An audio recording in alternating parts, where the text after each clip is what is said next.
Ten, nine, eight, seven, six, five, four, three, two, one, zero.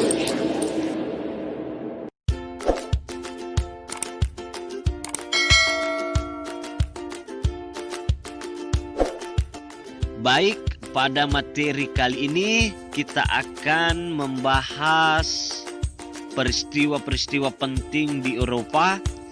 Dan ini merupakan kelanjutan video dari materi pembelajaran kita sebelumnya, yakni menyangkut abad pertengahan, Renaissance, merkantilisme, dan adapun pembahasan kali ini yakni reformasi gereja. Baik, reformasi gereja secara etimologis dan secara terminologis, yakni reformasi berasal dari kata re, artinya kembali, dan from artinya bentuk. Diartikan sebuah gerakan yang bertujuan untuk kembali ke bentuk ajaran agama seperti yang dicontohkan oleh Nabi Isa alaihissalam. Apa itu reformasi gereja? Reformasi gereja adalah sebuah peristiwa yang terjadi di Eropa yang menyebabkan lahirnya aliran baru dalam ajaran Kristiani, yakni ajaran Protestan. Reformasi gereja merupakan sebuah gerakan radikal yang mengkritik ajaran dan pengaruh Katolik yang menjelma menjadi feodalisme hingga abad ke-15 di Eropa. Kapan dan di mana reformasi gereja bermula? Reformasi gereja terjadi pada abad ke-16 atau tepat sekitar 13 Oktober 1517. Berawal dari ketika Martin Luther memaku tulisannya yang berisi 95 tesis di depan pintu gereja Wittenberg di Jerman. Siapa saja tokoh penting dalam reformasi gereja? Jadi yang pertama tokohnya Martin Luther sendiri yang hidup antara 1483 sampai 1546. Dia merupakan seorang tokoh agama dan sekaligus akademisi yang berasal dari Jerman. Dan Martin Luther merupakan tokoh awal yang mempelopori terjadinya aksi protes terhadap kebijakan gereja Katolik yang menjual surat pengampunan dosa atau yang disebut dengan indulgensi. Selain itu, dia juga memprotes pengaruh gereja Katolik yang sudah jauh menyimpang dari ajaran Kristiani yang sebenarnya. Jadi Martin Luther ini melakukan protes terhadap ajaran-ajaran Katolik yang sudah lama menyimpang dari ajaran Kristiani yang sebenarnya. Selanjutnya, tokoh yang kedua yang tak kalah penting juga yakni Johannes Calvin yang hidup di antara 1509 sampai 1564, merupakan seorang teolog yang berasal dari Prancis. Seperti halnya Martin Luther, Calvin juga dikenal sebagai tokoh yang menentang pengaruh Katolik di Eropa. Calvin merupakan tokoh yang meletakkan dasar-dasar teologis dalam ajaran Protestan sehingga tersebar ke seluruh Eropa dan dunia internasional.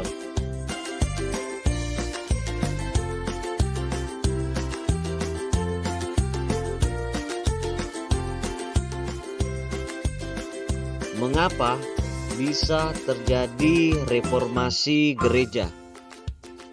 berawal dari kemelut dalam organisasi kegerejaan di Barat dan Kerajaan Romawi Suci yang memuncak pada masa kepausan Avignon, dan ini terjadi sebelum masa yang disebut dengan masa Renaissance.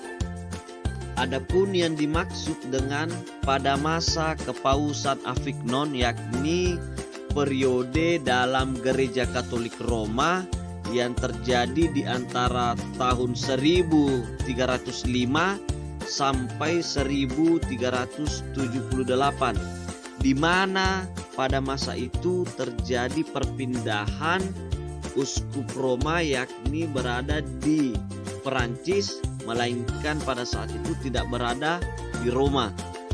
Yang selanjutnya, banyak terjadi penyimpangan dalam praktik Gereja Katolik yang tidak sesuai ajaran Kristiani yang sebenarnya, contohnya korupsi, nepotisme, dan kebijakan lain yang mengatasnamakan agama, misalnya penjualan indulgensi pada masa Paus Leo ke-10, sehingga menimbulkan protes yang dilakukan oleh Martin Luther dengan menempelkan 95 nota protes di dinding gereja Wittenberg di Jerman.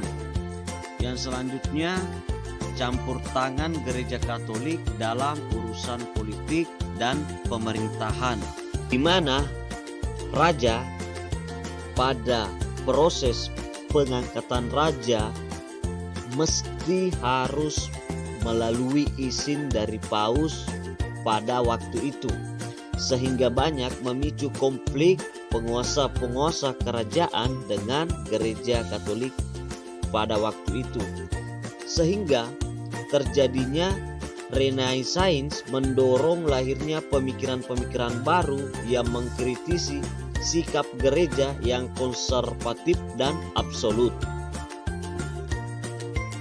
Dampak terjadinya reformasi gereja.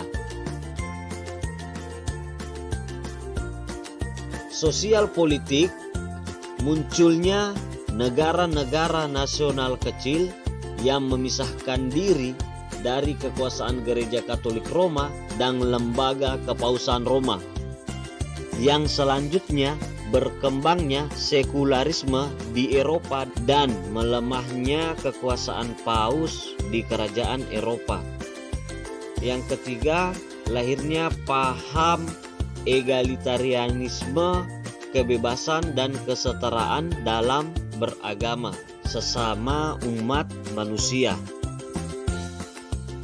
Yang selanjutnya, bagian keagamaan, yakni munculnya ajaran Protestan sebagai aliran baru dalam agama Kristen, serta terpecahnya Kristen menjadi berbagai sekte-sekte kecil seperti Lutherisme berada di Jerman Utara dan negara Skandinavia, Calvinisme berada di Skotlandia, Belanda, Switzerland, dan Perancis, Anglikanisme berada di Inggris, Katolik berada di Spanyol dan Italia, Ortodoks berada di Eropa Timur.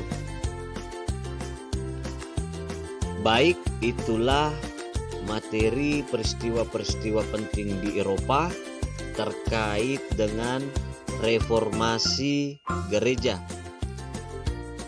Tetap semangat dan tetap mematuhi protokol kesehatan COVID-19 dan salam sejarah.